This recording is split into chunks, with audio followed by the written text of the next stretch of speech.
Dear friend, இன்றைக்கும் ஏதோ ஒரு காரியத்தை குறித்து நீ அழுதுட்டுருக்கல்ல, ரொம்ப வேதனையோடு உட்காந்துருக்கல்ல, ஆண்டவர் உன்னை பார்த்து தான் சொல்கிறாரு, அழாதன்னு சொல்லி. எவ்வளோ வாட்டி நீ ட்ரை பண்ணியிருக்க, எனக்கு வாழ்க்கையே பிடிக்கல, எனக்கு இப்படி ஒரு வாழ்க்கை வேணாம், எதுக்கு எனக்கு இப்படி ஒரு வாழ்க்கை, எவ்வளோ காரியத்தில் நான் ட்ரை பண்ணேன், என்னால் முடியலை, எவ்வளவோ நான் அதுக்கு முயற்சி பண்ணேன், என்னால் முடியலை நீ நினச்சிருக்கலாம்ல. அது மட்டும் இல்லாமல் ஒருவேளை நீ பண்ண உன்னோட அன்பை புரிஞ்சுக்காம உன்னை விட்டு விலகி போயிருக்கலாம். நீ வாழ்க்கையில் நீ பட்ட வேதனை உன்னை புரிஞ்சுக்கிறதுக்கு ஆள் இல்லாமல் இருந்திருக்கலாம். உன்னை சுற்றி இருக்கிறவங்க உன்னை தேற்றக்கு கம்ஃபர்ட் இல்லாமல் நீ தவிச்சிருக்கலாம். இப்படி ஒரு வாழ்க்கையை வாழணுமா நீ நினச்சி வேதனைப்பட்டு கொண்டு இருக்கல்ல. எந்த காரியத்தை எடுத்தாலும் என்னால் சக்ஸஸ்ஃபுல்லாக இருக்க முடியலை, எவ்வளோ வாட்டி நான் ட்ரை பண்ணிட்டேன், என்னால் இதுக்கு மேலே முடியாது, எல்லோரும் என்னை லூசராக பார்க்குறாங்க, எல்லோரும் என்னை ஃபெயிலியராக பார்க்குறாங்க, எல்லோரும் என்னை புறக்கணிக்கிறாங்க, என்னை ஒதுக்குறாங்க, இப்படி ஒரு பட்ட வாழ்க்கை எனக்கு வேணாம், நான் நம்பினவங்களே என்னை கைவிட்டுட்டு போயிட்டாங்கன்னு நினச்சி வருத்தப்படுறியா? இன்றைக்கும் கூட உன்னோட வருத்தம் எல்லாத்தையும் மாறும், நிச்சயமாய் மாறும். உன் வேதனைகளை ஆண்டவர் அறிந்திருக்கிறார், அதை ஒரு நாளும் நீ மறவாதே.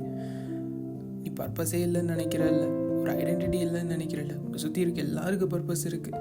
ஐயோ, நான் போயும் இந்த காரியத்தில் போய் விழுந்துட்டேனே, நான் நம்பி என்னை ஏமாற்றிட்டாங்க, என்னோடய பர்பஸ் போயிடுச்சு, இனி எல்லாரும் சொல்லிட்டாங்க வாய்ப்பே இல்லை, இனி அவ்வளோதான் வாழ்க்கைன்னு சொல்லிட்டாங்களே, பர்பஸ் இல்லை, ஐடென்டிட்டி இல்லை, நான் இன்றைக்கி டிசைட் பண்ணுறேன் என் லைஃப்பை நான் முடிச்சிடலான்னு சொல்லி அப்படியே நீ நினச்சி உட்காந்துருக்கியா?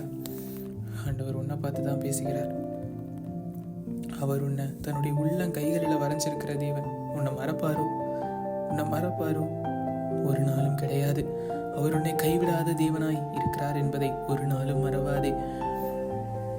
இன்றைக்கும் ஒரு பிசாசு பிடித்திருந்த மனுஷனுக்கு ஆண்டவர் ஒரு அற்புதம் செய்கிறார்னு சொன்னான். அவன் லோன்லியா இருக்கான், அவனுக்குள்ள அந்த பிசாசு இருக்குங்கிறதுனால உலகம் புறக்கணிச்சிருச்சு. அவன் நினைச்சிருக்கான் அவன் சூசைட் பண்ணிக்கலாம், இல்லை எல்லாருமே என் குடும்பமே என்னை ஒதுக்கிட்டாங்களே, இந்த ஊர் மக்களே என்னை ஒதுக்கிட்டாங்களே அப்படின்னு சொல்லி அவன் வேதனைப்பட்டிருக்கலாம். அந்த இடத்துலையும் கூட அவன் சூசைட் பண்ணியிருக்கலான்னு சொல்லி நினச்சிருக்கான். ஆனாலும் கூட அவன் பண்ணிக்கல. அதுக்கும் சூசைட் கூட பண்ண முடியாத அளவுக்கு பிசாசு அவனை கொஞ்சமாக அவனை துன்பப்படுத்துது. இன்னைக்கு உங்கள் லைஃப்லையும் கூட என்னால் நான் சூசைட் பண்ணணும்னு நினைக்கிறேன், அதை கூட என்னால் முடியல, அதுக்கு கூட அவன் விட மாட்டேறான். என்ன ஒவ்வொரு நாளும் ஒவ்வொரு பிரச்சனை, ஒவ்வொரு மணி நேரமும் ஒரு பிரச்சனை இருக்குது, ஒவ்வொரு மணி நேரத்தையும் நான் கண்ணீரோடு கிடக்கிறேன்னு நீங்கள் வேதனைப்படுறியா? இன்றைக்கும் அவனுக்கு ஆண்டவர் அந்த இடத்துல அந்த இடத்துல அவனுக்கு லைஃப்பில் ஒரு பர்பஸை ஐடென்டிட்டியை கொடுக்குறாரு. நிச்சயமாக அவரால் அது கூடுன்னு சொன்னால் உன் வாழ்க்கையும் கூட அவர் பர்பஸ்ஃபுல்லாக, மீனிங்ஃபுல்லாக, ஐடென்டிட்டியோட உன்னையும் அவரால் மாற்ற முடியும். நீ எந்த இடத்துல நீ இன்னைக்கு வேதனைப்பட்டு கொண்டு இருக்கலாம், எந்த இடத்துல நீ அழுது கொண்டு இருக்கலாம், மற்றவங்க யாரும் புரிஞ்சுக்காமல் இருக்கலாம், நீ உன் லைஃப்பை பிடிச்சிடலான்னு நீ நினைக்கிற. ஆனால் ஏசப்பா நினைக்கிறாரு, என்னோட மகனே, என்னுடைய மகளே, நீ உன்னோட லைஃப்பை முடிக்கிறதுக்காக நான் உன்னை படைக்கலை, உன்னை உள்ள கையில் வரைஞ்சிருக்கேன், உன்னை நான் ஒரு நாளாவது மறப்பேனோ என்று கேட்குறார்.